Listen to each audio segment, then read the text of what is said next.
the penguin as opposed to the penguin. You can't. Well,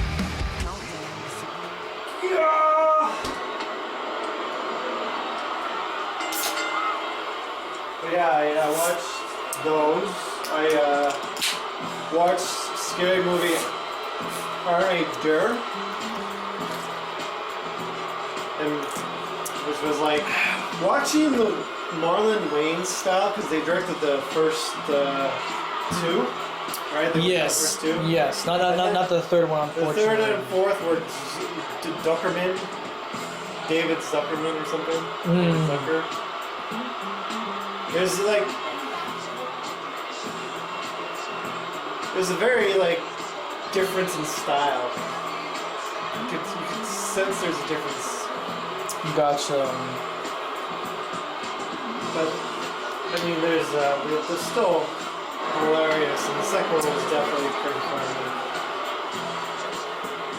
I like the first and the second one. Third one was, to me, was at the beginning of the end. The fourth one was pretty funny.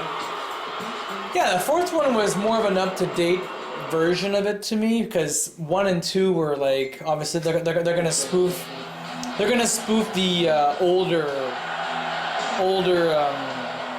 horror movies, like the old horror franchise. By the fourth one, they were really like into the current movies, like the Saw series and War of the Worlds. Yeah, ladies and gentlemen, you are not seeing things weird. This is real as it gets, fans. Jesse the Hand Baudouin was attacked backstage earlier today at the hands of what looks like could be the returning Twiggy. Oh boy. Yeah, he has been on hiatus. He's been in the injured list. The injured reserve list since the month of March or April, courtesy of Jesse the Hand Baudouin. And now, ladies and gentlemen, tonight looks as though that McLovin will be teaming up with another fellow. Whoa. What's going on here? We're seeing a bunch of spotlights. There they are. Yeah, McLovin will be teaming up with Scott Pilgrim. Scott Pilgrim will be taking over Jesse Baudouin's spot, but then that means who will Kabuki face off tonight? I mean, who? I have no idea. I have no idea already, ladies and gentlemen. That's the biggest surprise that I can honestly say right now. But now that Jesse Baudouin is not in this matchup, McLovin has to really tell Scott Pilgrim, you gotta straighten up and continue the reign that the Superbad boys have had for the last few seasons now. Since spring of this year, they were the champions. They were champions throughout the summer, and now that we're getting really knee deep into the fall, I can honestly say the Supa squad have a good chance of winning the belts tonight. They definitely do, and here is Charles Graydon, our senior official, Charles Graven, with those ECW World Tag Titles, the Superbad boys, and the Supa squad. That bell has sounded, and here we go.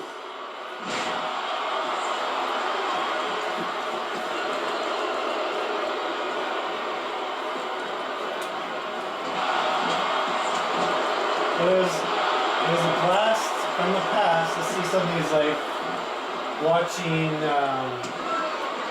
1 and 2, where they were showing, like, stuff that most people might not get these days. You don't think they're gonna understand the references or the jokes? Like the basketball one. No. That's from a commercial at the time. Yeah, but I remember that commercial. It wasn't a very big commercial, but I actually remember it. And it's just like, oh, okay, well, I must be spoofing that, but they won't know the exact commercial. And what's up? They might know a bit, but then it's like, well, do you know where it originated? That's from the Budweiser commercials.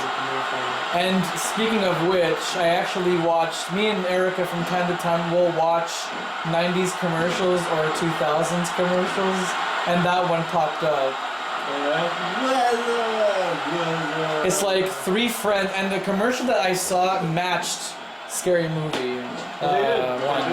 Pretty on par. C'était bien fait, ça là. So what's the next Halloweenish film are you gonna be watching before Halloween? Well, yesterday night I watched Dark Shadows.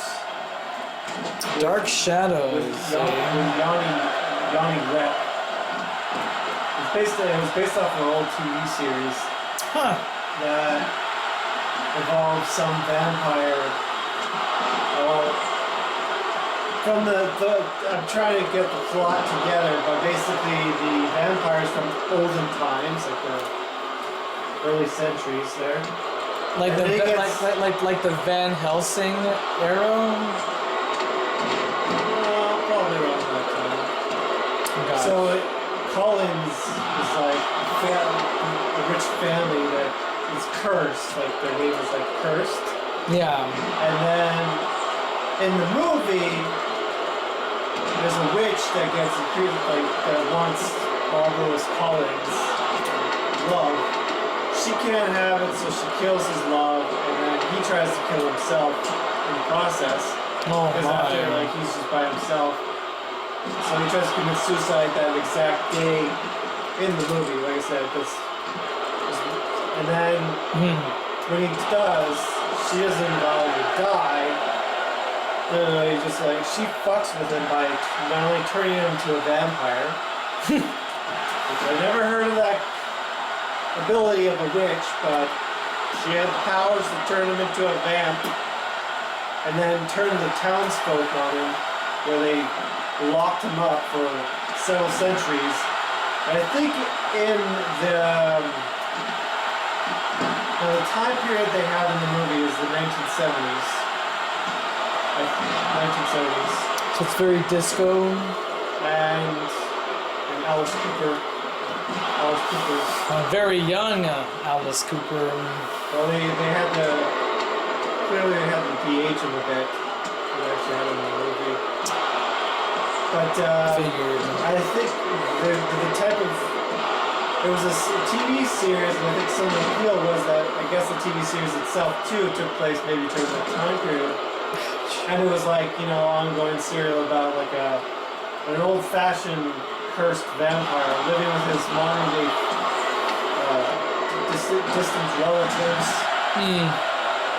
like a more modern-day setting, and trying to probably change the curse, but at the same time adapt to the new setting, right? Because he's way out of his element, like several centuries been by, so he's like, I don't understand technology, or I don't understand the social class anymore. So they made a movie based off of that with Johnny Depp. And, it has Johnny Depp, it has James Haley. The guy who played in the remake of Nightmare on Elm. He was also Rorschach. Yeah, I remember that. James Early, I think. I can't remember his name. It was something changed. Yeah, he was also in The Crow. He was the main villain, or one of the main villains of The Crow. He's an old guy. Like, he's old. Oh yeah, he's definitely showing his age. Since it's Tim Burton, you have to have Heather Bond Carter. Oh, Jesus. Chloe, aka Hit Girl. Yeah. You had to have her. And you had, of course, probably one of, not 100% sure, but probably one of Christopher Lee's last couple of films. Because when did he die? Christopher Lee? Yeah.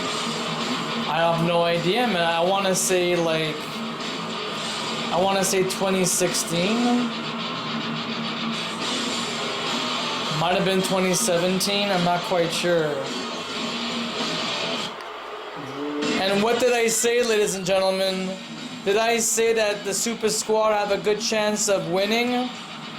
I most certainly did, because fans, we got new World Tag Team Champions in Lawless and El Guapo, two legends in the business, fans. This is definitely unprecedented. All because Jesse the Hand Baudouin was not here tonight. And we still have no idea who will face off against Kabuku tonight, fans. Look at Lawless. Look at the smirk on his face. Can we see a close-up of that, please? Jim, can we see a close-up? Yes. Look at that.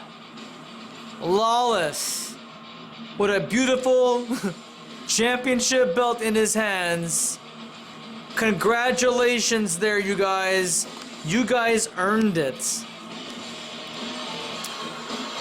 Well, fans, before we go on to our next match, I do believe I'm getting a signal that Rick Rocker has the 5th edition. That is the Bard and Horvat, the Hungarian Barbarian. Stay with us, fans. A whole lot more action here at FPW Death Row 2020.